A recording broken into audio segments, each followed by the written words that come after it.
ANMR ನ್ಯೂಸ್ಗೆ ಸ್ವಾಗತ. PVR silk showroom Chintamani. ಸದರಿ ಮಳಿಗೆಯ ನೆಲಮಹಡಿಯಲ್ಲಿ ಪುರುಷರು, ದೊಡ್ಡವರು ಮತ್ತು ಮಕ್ಕಳಿಗೆ ವಿವಿಧ ಆಕರ್ಷಕ ಬಟ್ಟೆಗಳು ದೊರೆಯುತ್ತದೆ. ಶರ್ಟಿಂಗ್ನಲ್ಲಿ ಲೆನಿನ್, ಆದಿತ್ಯ ಬಿರ್ಲಾ, ಸಿಯಾರಾಮ್, ರೇಮಂಡ್ಸ್, ಅರವಿಂದ್, ಇಪೋರಿಯಾ, ಜೆನಿ, ಮ್ಯಾಜಿಕ್, ಬಾಂಬೆ ರೈಯರ್ ಸೇರಿದಂತೆ ವಿವಿಧ ಬ್ರಾಂಡ್ ಬಟ್ಟೆಗಳು ದೊರೆಯುತ್ತದೆ. ಇನ್ನು ಶೂಟಿಂಗ್ನಲ್ಲಿ Raymonds, linen, OSM, SGS, Arvind, ಜಿಗ್ಜಾಮ್, ಸಿಯಾರಾಮ್ ಪ್ಯಾಂಟ್ಸ್, ಬಾಂಬೆ ಪ್ಯಾಂಟ್ಸ್ ದೊರೆಯುತ್ತದೆ.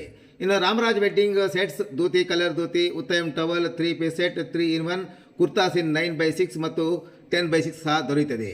ರೆಡಿಮೇಡ್ ಶರ್ಟ್ಗಳಾದ ಲೆನಿನ್, ರೈಸ್, US ಪೋಲೋ, ಜಾರಾ, ಸೀಫೋರ್ಸ್, ING, ಫ್ರೀಡಮ್ ಪಾರ್ಕ್, ವಾರ್ಡರ್ ಸ್ಟೋನ್, ಇಥೋನಿಕ್, ಕವಿಯರ್, ಕುರ್ತಾ, ಅರ್ಸರ್. ಇನ್ನು ರೆಡಿಮೇಡ್ ಪ್ಯಾಂಟ್ಗಳಲ್ಲಿ ಫಾರ್ಮುಲಾ, ಜೀನ್ಸ್, ಕಾರ್ಗೋ, ಬೆಲೂನ್ ಸೀಟ್ ಮತ್ತಿತರ ಕಂಪನಿಗಳ ಪ್ಯಾಂಟ್ಗಳು ದೊರೆಯುತ್ತದೆ.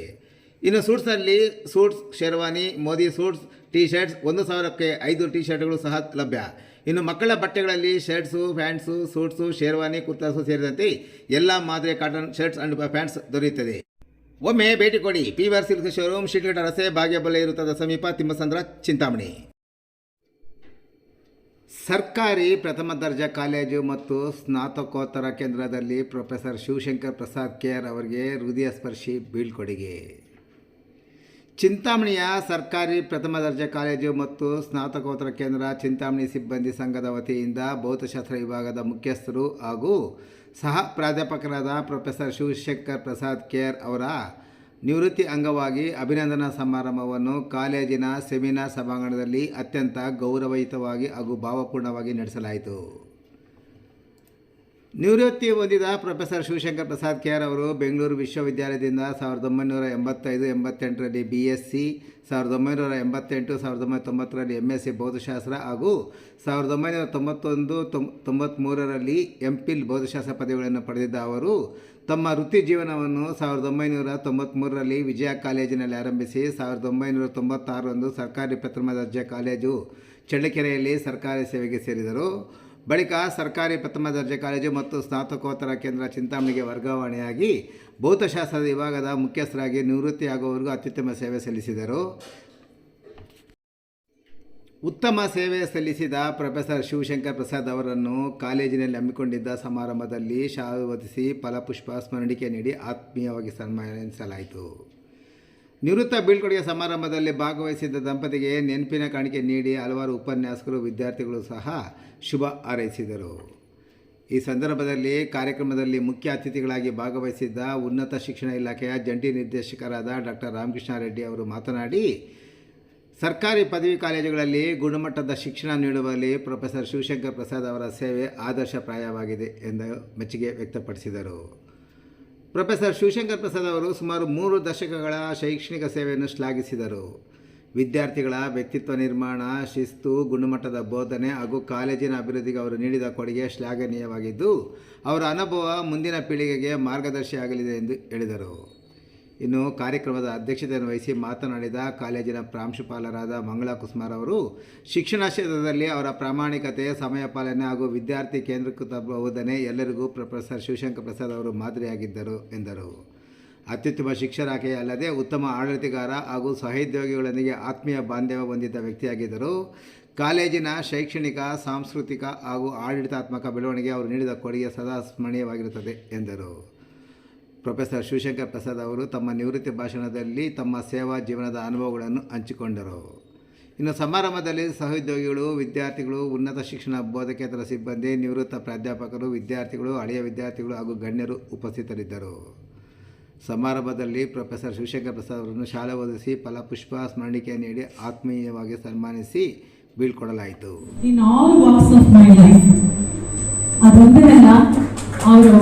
He is a very spiritual person.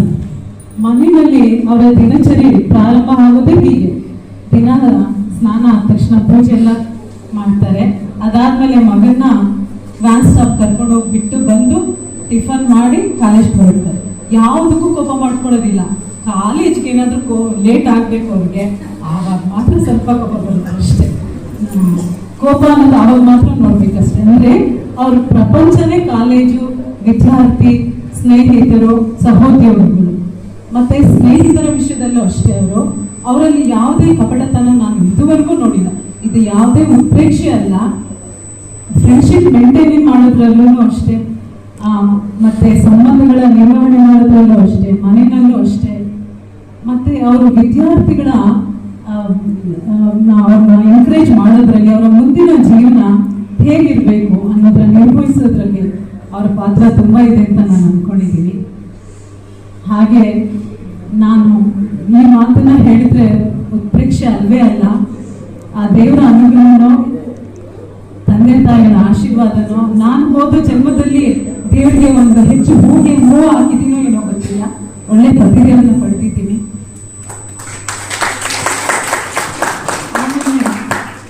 ಈಗಿನ ಕಾಲದಲ್ಲಿ ಪೇರೆಂಟ್ಸು ಮಕ್ಕಳಿಗೆ ಏನ್ ಕೊಡೋದಿಲ್ಲ ಹೇಳಿ, ಅವರ ಅಮೂಲ್ಯವಾದ ಸಮಯ ಕೊಡೋದಿಲ್ಲ ಮಕ್ಕಳಿಗೆ. ಅದೇ ಮುಖ್ಯ.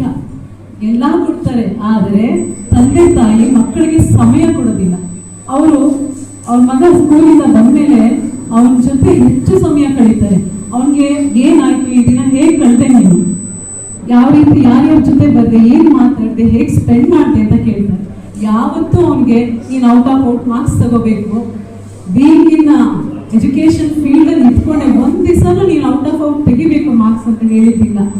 ನೀನು ನೆನ್ನೆ ಹೇಗಿದ್ದೆ, ನೀನು ಇವತ್ತು ಇಂಪ್ರೂವ್ ಆಗಿದ್ಯಾ, you should become better version of yourself ಅಂತ ಹೇಳಿದರೆ ಹೊರತು ಯಾರಿಗೂ ನೀನು ಕಂಪೇರ್ ಮಾಡ್ಕೋಬೇಡ. ಅವನಿಗೆ ಜೀವನದ ಮೌಲ್ಯಗಳನ್ನೆಲ್ಲ ಹೇಳ್ತಾ ಇರ್ತಾರೆ. ನಿಜವಾಗ್ಲೂ ಅವಾಗ ಪಟ್ಟಣ ನಾನೇ ಧನ್ಯಳು. ಮತ್ತೆ ನಮ್ಮ ಅಕ್ಕ, ನಮ್ಮ ಹೆಣ್ಮಕ್ಳು ಬಂದಿದ್ದಾರೆ ನಮಗೆ, ಮತ್ತೆ ನಮ್ಮ ಅತ್ತಿಗೆ ಅವ್ರ ಮಕ್ಕಳು ಎಲ್ಲರೂ ಬಂದಿದ್ದಾರೆ ನಮಗೆ, ಮತ್ತೆ ನಮ್ಮ ಸ್ನೇಹಿತರು ಎಲ್ಲ ಬಂದಿದ್ದಾರೆ. ಒಬ್ಬೊಬ್ಬರಿಗೂ ಎಷ್ಟು ಥ್ಯಾಂಕ್ಸ್ ಹೇಳಿದ್ರು ಸಾಲದು. ಈ ಕಾಲೇಜು ಇಷ್ಟು ಚೆನ್ನಾಗಿ ಪ್ರೋಗ್ರಾಮ್ ಮಾಡಿದ್ದಾರೆ ಅಂದ್ರೆ ಇದರಲ್ಲಿ ಸಂತೋಷ ಪಡ್ಬೇಕು ದುಃಖ ಪಡ್ಬೇಕು ನನಗೆ ಗೊತ್ತಾಗ್ತಾ ಇಲ್ಲ. ತುಂಬಾನೇ ನಾನು ಒಂದು 3 ದಿವಸದಿಂದ ಅವ್ರನ್ನ ಅಬ್ಸರ್ವ್ ಮಾಡ್ತಿದ್ದೀನಿ. ನಮಗೆ ಮಿಕ್ಸ್ಡ್, ಅವರೇ ಹೇಳಿದ ಹಾಗೆ ಬೆಳಗ್ಗೆ ಮಿಕ್ಸ್ಡ್ ಫೀಲಿಂಗ್ ಆ ರೀತಿ ಆಗ್ತಿದೆ. ದೇವರು ಅವರಿಗೆ ಆಯುಷ್ಯ, ಆರೋಗ್ಯ, ಗುರು ಹಿರಿಯರ ಆಶೀರ್ವಾದ, ತಂದೆ ತಾಯಿ ಆಶೀರ್ವಾದ, ಅಕ್ಕ ಬಾವ ಎಲ್ಲರ ಆಶೀರ್ವಾದ ಅವ್ರಿಗೆ ಇರಲಿ. ಚೆನ್ನಾಗಿರಿ. ಸರ್ವೇ ಜನ ಸುಖಿನೋ ಭವಂತು.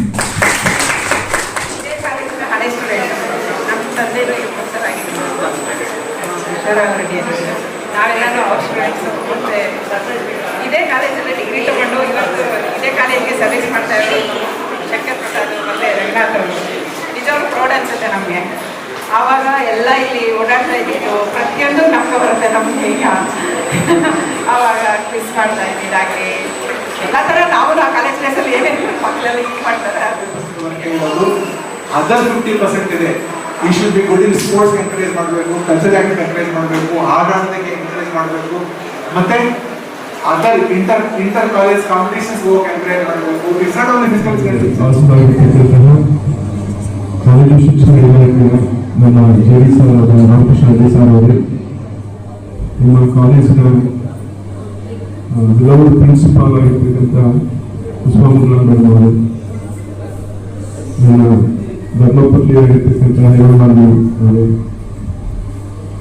ಈ ಕಾಲೇಜಿನ ಮ್ಯಾನೇಜರ್ ಆಗಿರ್ತಕ್ಕಂಥ ಅನುಕೂಲವರು ಮತ್ತು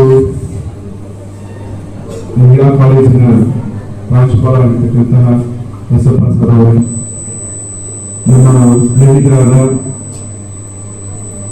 ಸಂಜಯ್ ಸರ್ ಅವರು, ನಮ್ಮ ಹಿರಿಯ ಸ್ನೇಹಿತರಾದ ನಾರಾಯಣಸ್ವಾಮಿ ಸರ್ ಅವರು, ನನ್ನ ನೆಚ್ಚಿನ ಎಲ್ಲ ಸಹೋದ್ಯೋಗ ಮಿತ್ರರೇ, ಹಿರಿಯ ಮತ್ತು ಹಿರಿಯ ನನ್ನ ಎಲ್ಲ ಸ್ನೇಹಿತರೇ,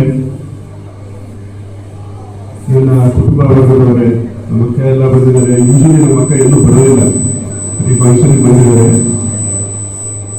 ನನ್ನ ನೆಚ್ಚಿನ ವಿದ್ಯಾರ್ಥಿನಿಯರು, ನಾನು ಎಕ್ಸ್ಪೆಕ್ಟ್ ಮಾಡಿರಲಿಲ್ಲ, ತುಂಬಾ ಒಂದು ಕಾರ್ಯಕ್ರಮ ಮಾಡ್ತಾರೆ ಅಂದ್ಕೊಂಡಿದ್ದೆ. ಇದೆಲ್ಲ ವಿಡಿಯೋ ಎಲ್ಲ ನೋಡಿದಾಗ ತುಂಬಾನೇ ಇಮೋಷನಲ್ ಆಗುತ್ತೆ. ಎಷ್ಟೊಂದು ಇನ್ಫಾರ್ಮೇಶನ್ಸ್ ಕಲೆಕ್ಟ್ ಮಾಡಿದ್ದಾರೆ. ಮಂಜುಳಾ ಮೇಡಮ್ ಅವರು, ಪ್ರಮೀಳಾ ಮೇಡಮ್ ಅವರು ಮನೆಗೆ ಬಂದು, ಸರ್ ನೀವು ನಿಮ್ಮ ಆಬ್ಸೆನ್ಸ್ ಅಲ್ಲಿ ನಾವು ಮಾತಾಡ್ಬೇಕು ಸರ್ ನೀವು ಅಂತ ಹೇಳೋರು. ಆ ರೀತಿ ತುಂಬಾ ಶ್ರಮ ವಹಿಸಿದ್ದಾರೆ. ಎಲ್ಲ ನಮ್ಮ ಎಲ್ಲ ಸ್ಟಾಫ್, ಪ್ರಾಂಶುಪಾಲ್ ಮೇಡಮ್ ಅವರು ಈ ರೀತಿ ಈ ಮಟ್ಟಕ್ಕೆ ನಾನು ಎಕ್ಸ್ಪೆಕ್ಟ್ ಮಾಡೇ ಇರಲಿಲ್ಲ. ನೋಡ್ತಾ ಇದ್ರೆ ಎಮೋಷನ್ ಆಗ್ಬಿಡ್ತೀನಿ ನೀವು ನೋಡ್ತಾ ಇದ್ರೆ. Because I started journey 1996 already ಹೇಳಿದರೆ ನಾನು ಇದು ಈ ಕ್ಷೇತ್ರಕ್ಕೆ ಬಂದಿದ್ದು ಬಯಸಿ ಬಂದಿದ್ದು, ಏನೋ ಬೇಡ ಯಾವುದು ನನಗೆ ಸಿಗಲಿಲ್ಲ ಅಂತ ನಾನು ಬಂದವನಲ್ಲ. ನಾನು ಒಬ್ಬ ಉತ್ತಮ ಶಿಕ್ಷಕನ ಆಗಬೇಕು ಅನ್ನೋ ಪ್ರಯತ್ನದಲ್ಲಿ ಬಂದವನು. ಅಫ್ಕೋರ್ಸ್ ಅದಕ್ಕಿಂತ ಮುಂಚೆ ನಾನು ಒಂದು ಬಾರಿ IAS ಎಕ್ಸಾಮ್ ತಗೊಂಡಿದ್ದೆ. ಅಂದರೆ ನಾನು MSc ಮುಗಿಸ ಹೊಸದ್ರಲ್ಲಿ, ಅದರ ನಂತರ ಹಂಗೆ MP ಕೂಡ ನಾನು ಪ್ರಾರಂಭ ಮಾಡಿ ಅದು ಕಂಪ್ಲೀಟ್ ಮಾಡಿದೆ. 93 MP ಕೂಡ ಮಾಡಿದೆ ಬೆಂಗಳೂರು ಯೂನಿವರ್ಸಿಟಿಯಲ್ಲಿ. ಆ ನಂತರ KS ಎಕ್ಸಾಮ್ ತಗೊಂಡಿದ್ದೆ. ಈ ರೀತಿ ನನಗೇನು ಒಂದು ಇದಿರಲಿಲ್ಲ, ಬಟ್ ಎಲ್ಲೋ ನನಗೆ ಏನು ಒಬ್ಬ ಟೀಚರ್ ಆಗಬೇಕು ಅಂತಕ್ಕಂಥ ಭಾವನೆ ಇತ್ತು ನನ್ನಲ್ಲಿ. ಅದು ಬರ್ತಾ ಬರ್ತಾ ಜಾಸ್ತಿ ಆಯಿತು. ಕೊನೆಗೆ APSC ಇಂದ ನನಗೆ ಸರ್ಕಾರಿ ಹುದ್ದೆಗಳು ಸಿಕ್ತು. ಇದಕ್ಕಿಂತ ಮುಂಚೆ ನಾನು ವಿಜಯ ಕಾಲೇಜಲ್ಲಿ ನಾನು ಕೆಲಸ ಮಾಡ್ತಾ ಇದ್ದೆ. ಸುಮಾರು 3 ವರ್ಷ ಅಲ್ಲಿ ಕೆಲಸ ಮಾಡಿದ್ದೀನಿ. ತದನಂತರ 96ರಲ್ಲಿ ನಾನು ಸರ್ಕಾರಿ ಸೇವೆ ಬಂದೆ. ಆಗ್ಲೇ ಹೇಳಿದಂಗೆ ಸರ್ ಅವರು ನನ್ನ ಅದೃಷ್ಟವೇನು, ಬರೀ 3 ತಿಂಗಳು ಮಾತ್ರ ನಾನು ಚಳ್ಳಕೆರೆಯಲ್ಲಿ ಕೆಲಸ ಮಾಡಿದ್ದು. ಆ ನಂತರ ನನ್ನ ನೇಟಿಗೆ ಬಂದ್ಬಿಟ್ಟೆ. ನೊಬೆಲ್ ಸಿಟ್ಟು ನೋಡಿ, ನಾನು ಇದು ನನ್ನ ಉದಾಹರಣೆ ನಾನು ಕೊಡ್ತೀನಿ. ನನಗೆ 93ರಲ್ಲಿ ಅವಕಾಶ ಇತ್ತು. ನನಗೆ ಮಿಯಾಮಿ ಯೂನಿವರ್ಸಿಟಿಯಲ್ಲಿ PhDಗೆ ನಮ್ಮ ಬಾಬಾ ಎಲ್ಲ ಎನ್ಕರೇಜ್ ಮಾಡಿದ್ರು, ನಮ್ಮ ಅಕ್ಕ ಬಾಬಾ ಎಲ್ಲ. ಅಲ್ಲಿ ನನಗೆ ಅಡ್ಮಿಷನ್ ಕೂಡ ಆಗೋಗ್ತಿತ್ತು. ಟೋಫಲ್ ಎಕ್ಸಾಮ್ ಎಲ್ಲ ನಾನು ಇದು ಮಾಡಿದ್ದೆ. ಪಾಸ್ಪೋರ್ಟ್ ಎಲ್ಲ ಆಗಿತ್ತು, ಸ್ಟೂಡೆಂಟ್ ಪಾಸ್ಪೋರ್ಟ್ ಎಲ್ಲ ಆಗಿತ್ತು. ಪ್ರಾಬಬ್ಲಿ ಅಲ್ಲೇನೋ ನಾವು ಹೋಗ್ಬಿಟ್ಟಿದ್ರೆ ಈ ತರ ನನ್ನ ಏನು ಒಳ್ಳೆಯ ಮೂಮೆಂಟ್ಸ್ ನಾನು ಪಡ್ಕೊಳ್ತಾ ಇರಲಿಲ್ಲ. ಅದಕ್ಕೆ ನೋಬಡಿ ನೋಟ್ಸ್ ಅಂತ ಹೇಳೋದು. ಕೊನೆಗೆ ನೋಡಿ ಡೆಸ್ಟಿನಿ ಅನ್ನೋದು ನನಗೆ ಇಲ್ಲಿಗೆ ಕರ್ಕೊಂಡು ಬಂತು, ಚಿಂತಾಮಣಿಗೆ ಕರ್ಕೊಂಡು ಬಂತು. ನಾನು ಓದುವ ಕಾಲೇಜಲ್ಲೇ ಪಾಠ ಮಾಡ್ತಕ್ಕಂತಹ ಸೌಭಾಗ್ಯ ಸಿಕ್ತು. ಸುಮಾರು ವಿದ್ಯಾರ್ಥಿಗಳಿಗೆ ಪಾಠ ಮಾಡಿದ್ದೀನಿ. ಎಲ್ಲಿವರೆಗೂ ಯಾವ ಮಟ್ಟಿವರೆಗೂ ನಾನು ಅವ್ರನ್ನ ಹುರಿದುಂಬಿಸಿದ್ದೀನಿ ಅಂತಕ್ಕಂಥದ್ದು ನನಗೆ ಗೊತ್ತಿಲ್ಲ. ಬಟ್ ಒಂದು ನಿಷ್ಠೆಯಿಂದ ಚಿತ್ತಶುದ್ಧಿಯಿಂದ ಪಾಠ ಮಾಡಿ ಅದನ್ನ ಹೇಳಲಿಕ್ಕೆ ಇಚ್ಛೆ ಪಡ್ತೀನಿ. ನನಗೆ ಜೀವನದ ಮೌಲ್ಯಗಳು ಆಕ್ಚುಲಿ ನಮ್ಮ ಚಿಕ್ಕವರಿರ್ಬೇಕಾದ್ರೆ ನಮ್ಗೆ ಯಾರು ಹೇಳ್ಕೊಟ್ಟಿರ್ಲಿಲ್ಲ. ನಮ್ಮ ಅಜ್ಜಿನ ನೋಡಿ ಕಲ್ತವ್ರು ನಾವು. ನಮ್ಮ ಅಜ್ಜಿನ ಈಗಲೂ ಮುಗಿಸ್ಕೊತೀವಿ. ನಾನು ಒಂದು 6 ವರ್ಷ 7 ವರ್ಷ ಇದ್ದಾಗಲೇ ನಾನು ಕೂರಿಸ್ಬಿಟ್ಟು ಮಹಾಭಾರತದ್ದು ಪದ್ಯಗಳನ್ನ ಶ್ಲೋಕಗಳನ್ನ ಹೇಳ್ಬಿಡೋರು. ನನಗೆ ಅರ್ಥನೂ ಆಗ್ತಿರ್ಲಿಲ್ಲ, ಬರ್ತನೂ ಇರಲಿಲ್ಲ. ಡಿಸಿಪ್ಲಿನ್ ಆಗಿ ನಮ್ಮನ್ನು ಕೂಡಿಸಿ ಹೇಳ್ಕೊಡೋದು, ಅದೇ ಅಭ್ಯಾಸ ಆಯ್ತು. ಅವರ ದಿನಚರಿ ನಾನು ನೋಡ್ತಿದ್ದೆ. ನಮ್ಮ ಅಜ್ಜಿ ದಿನಚರಿ ಬೆಳಗ್ಗೆ ಇದು ಪ್ರತಿದಿನ ಮಾಡೋರು, 4:30 ಗಂಟೆಗೆ ಹೇಳೋರು. Even at the age of 80 years, she used to get up at 4:30. ಅಂದ್ರೆ ಕೆಲವು ಕೊನೆ ದಿನಗಳಲ್ಲಿ ಪಾಪ ನಡೀಲಿಕ್ಕೆ ಅಷ್ಟು ಆಗ್ತಿರ್ಲಿಲ್ಲ, ಬಟ್ ಆದ್ರೂ ಸಹ ಹೇಳೋರು. ಸೊ 4:30ಯಿಂದ ನೋಡಿ ಅವರು ಎಷ್ಟು ಸ್ಪಿರಿಚುವಲ್ ಅಂತ ಹೇಳಿದ್ರೆ ಆಗ್ಲಿಂದ ಸ್ಟಾರ್ಟ್ ಮಾಡೋರು. ಎರಡಂತೆ ಊಟ ಮಾಡೋರು, ತುಂಬಾ ಹಂತದಿಂದ ಬರಲಿಲ್ಲ. ಸೊ ಅದನ್ನು ಪ್ರಾಬಬ್ಲಿ ಅದರ ಇನ್ಫ್ಲೂಯೆನ್ಸ್ ನನ್ನ ಮೇಲೆ ತುಂಬಾ ಬಿದ್ದಿದೆ ಅನ್ಸುತ್ತೆ. ನನ್ನ ಸ್ನೇಹಿತರು ಮನೆಗೆ ಬರೋರು, ಶಿವಕುಮಾರ್, ರಘುನಾಥ್, ರಾಮಪ್ರಸಾದ್ ಇವರೆಲ್ಲ ನಮ್ಮ ಅಜ್ಜಿ ಜೊತೆ ತುಂಬಾ ಆತ್ಮೀಯವಾಗಿ ಮಾತಾಡೋರು. ಸೊ ಆ ರೀತಿಯಾಗಿ ಒಂದು 40 ವರ್ಷಗಳ ಸ್ನೇಹಿತರು ನಾವೆಲ್ಲ. ಸುಮಾರು ಒಂದು 10-12 ಜನ ಇದ್ದೀವಿ. ಅವ್ರ ಫ್ಯಾಮಿಲೀಸು ಈ ನಿಜವಾದ ಲೈಫ್, ನಿಜವಾದ ಸ್ಟೂಡೆಂಟ್ ಡೇಸ್ ಅಲ್ಲಿ ತುಂಬಾ ಎಂಜಾಯ್ ಮಾಡಿದ್ದು. ಅದು ಹೇಳಲಿಕ್ಕೆ ಇದು ಸಮಯನೂ ಅಲ್ಲ, ಮತ್ತೆ ಇದು ಸ್ಟೇಜು ಅಲ್ಲ. 6 ಎಂಜಾಯ್ ಮಾಡಿದ್ವಿ ಸ್ಟೂಡೆಂಟ್ ಆಗಿ, ಎಲ್ಲವನ್ನೂ ನೋಡಿದ್ವಿ. ಒಂದು ಇವನ್ ಚಿಕ್ಕವನಿರ್ಬೇಕಾದ್ರೂ ಅಷ್ಟೇ ಎಲ್ಲ ಆಟ ಮಾಡಿದ್ವಿ. ಕ್ರಿಕೆಟ್ ಇಂದ ಹಿಡಿದು ಗೋಲಿ ಆಟ, ನಮ್ಮ ಮಕ್ಕಳ ಜೊತೆ ನಾವೆಲ್ಲ ಗೋಲಿ ಆಟ ಆಡ್ತಾ ಇದ್ವಿ. ಆ ರೀತಿಯಾಗಿ ಬೆಳೆದು ಬಂದವರು ನಾವು. ಸೊ ಇಲ್ಲಿ ನಾನು ಈ ಚಿಂತಾಮಣಿ ಬಂದು ಆದ್ಮೇಲೆ ನನ್ನ ಮೇಟು, ಸೊ ಇನ್ನ ಹೆಚ್ಚಿನ ಕಾಲೇಜಿನಲ್ಲಿ ವಿದ್ಯಾರ್ಥಿಗಳು ಏನಾದ್ರು ಮಾಡಬೇಕು ಅಂತಕ್ಕಂಥದ್ದು. ಸೊ 2020 ಅನ್ಸುತ್ತೆ ಬೈಫರ್ಗೇಷನ್ ಮಾಡಿದ್ರು. ತದನಂತರ ನಮ್ಮನ್ನ ವುಮೆನ್ಸ್ ಕಾಲೇಜ್ಗೆ ಕಳಿಸ್ಬಿಟ್ಟು ನಾನು ಕೆಲವು ಬೇಸಿಕ್ ಇಲ್ಲಿ ಪಾಠ ಮಾಡಿದ್ರು ಹೆಂಗೆ, ಈಗ BEd ಎಲ್ಲ ಹೇಳ್ಕೊಡ್ತಾರಲ್ಲ, ಏನು ಟೀಚಿಂಗ್ ಮೆಥಡಾಲಜೀಸ್ ಅಂತ ಹೇಳ್ಕೊಡ್ತಾರೆ BEd ಅಲ್ಲಿ. ಬಟ್ ನನಗೆ ಯಾವುದು BEd ನಾನು ಮಾಡಿಲ್ಲ. ಆದರೆ ನನಗೆ ವಿಜಯ ಕಾಲೇಜಲ್ಲಿ ನಾನು ಭಾರಿ ಬರ್ತೇನೆ. ನೀವು ಗೊತ್ತಿರ್ಬೋದು, ಅತಿ ಉನ್ನತ ಶಿಕ್ಷಣವನ್ನು ಕೊಡ್ತಕ್ಕಂತಹ ಉನ್ನತ ಕಾಲೇಜು ಆಗಿತ್ತು ವಿಜಯ ಕಾಲೇಜು, ವೆರಿ ಡಿಸಿಪ್ಲಿನ್ಡ್ ಅಲ್ಲಿ. ಅಲ್ಲಿ ನಾನು ಹತ್ತರಿಂದ ಶಿಕ್ಷಕರ ಅಂದ್ರೆ ನಮ್ಮ ಸೀನಿಯರ್ಸ್ ನೋಡ್ತಾ ಇದ್ದೆ, ಅವರು ಪಾಠ ಹೆಂಗ್ ಮಾಡ್ತಾರೆ, ಯಾವ ರೀತಿ ಅವರ ದಿನಚರಿ ಇರುತ್ತೆ ಅದೆಲ್ಲ ನೋಡ್ತಾ ಇದ್ದೆ. ಸೊ ಅಲ್ಲಿ ನಾನು ತುಂಬಾ ಕಲಿತೆ. ನಮ್ಮ ಬೇಸಿಕ್ ಯಾವ ರೀತಿ ನಾನು ಕ್ಲಾಸಲ್ಲಿ ಪ್ರಿಪೇರ್ ಆಗಿ ಹೋಗಿ ಯಾವ ರೀತಿ ಪಾಠ ಮಾಡಬೇಕು, ಅದು ಪ್ರತಿ ಅವರನ್ನು ಅದು ಕನ್ಸ್ಟ್ರಕ್ಟಿವ್ ಆಗಿರ್ಬೇಕು. ಸುಮ್ಮನೆ ಹೋಗಿ ಒಂದು ಅವರು ಕಲಿತು ಬರೋದು. ಟೀಚರ್ಸ್ಗೆ ಗೊತ್ತಿದೆ ಯಾವ ರೀತಿ ಅವರು ಪಾಠ ಮಾಡಬೇಕು ಅನ್ನೋದು ಗೊತ್ತಿದೆ. ಇಂಟ್ರೆಸ್ಟ್ ಆಗಿ ಮಾಡ್ಬೋದು, ಒಂಚೂರು ಹಂಗು ಹಿಂಗು ಮಾಡ್ಬಿಡೋದು ಬಂದ್ಬಿಡ್ಬೋದು. ಆದರೆ ಕನ್ಸ್ಟ್ರಕ್ಟಿವ್ ಆಗಿ ಪ್ರತಿ ಅವರು ಮಾಡಬೇಕು ಅಂತಕ್ಕಂಥದ್ದು ನನ್ನ ಧ್ಯೇಯ. So that should be always outcome ಅಂತಕ್ಕಂಥದ್ದು. ಔಟ್ಕಮ್ ಇರಬೇಕು, ವಿದ್ಯಾರ್ಥಿಗೆ ಅದು ಯೂಸ್ ಆಗಬೇಕು ಅಂತಕ್ಕಂಥದ್ದು. ಸೊ ಆ ನಿಟ್ಟಿನಲ್ಲಿ 30 ವರ್ಷಗಳು ಪಾಠ ಮಾಡಿದ್ದೀನಿ. ನಾನು ನಮ್ಮ ವಿದ್ಯಾರ್ಥಿಗಳು ಹೇಳ್ತಾ ಇದ್ದೆ, ಪ್ರತಿ ಸಲ ಹೇಳ್ತಾನೆ ಇರ್ತೀನಿ, ಡೋಂಟ್ ವೇಸ್ಟ್ ಯುವರ್ ಟೈಮ್ ಅಂತ. ಐ ಮೀನ್ ಸೋ ಪ್ರೆಷಸ್, ಬರೋದಿಲ್ಲ ತಿರುಗಿ. ಈಗ ನಾನು ತಿರುಗಿ I wanted to go back ಅಂದ್ರೆ ಆಗೋದಿಲ್ಲ, ನಿಮಗೆಲ್ಲ ಗೊತ್ತಿರೋದು. ಸೊ ಈ ರೀತಿಯಾಗಿ ಬೆಳೆದು ಬಂದಿದ್ದೀನಿ. ಅದು ನಿಮ್ಮೆಲ್ಲರ ವಿಷಯಸ್ಸು. ಇಲ್ಲಿ ಕಾಲೇಜಲ್ಲಿ ನಾನು ಐ ಆಮ್ ವೆರಿ ಬ್ಲೆಸ್ಡ್. ಇಲ್ಲಿ ಸ್ಟಾಫ್ ಅಂತೂ ತುಂಬಾ ನನಗೆ ತುಂಬಾ ಗೌರವದಿಂದ ನಡ್ಕೊಂಡಿದ್ದಾರೆ. ಇಲ್ಲಿವರೆಗೂ ತುಂಬಾ ಹೆಮ್ಮೆ ಅನ್ಸುತ್ತೆ. ಅದಕ್ಕೆ ನಾನು ಐ ಆಮ್ ವೆರಿ ಬ್ಲೆಸ್ಡ್ ಅಂತ ಹೇಳ್ತಾ ಇದ್ದೀನಿ. ನಿಮ್ಮಂತ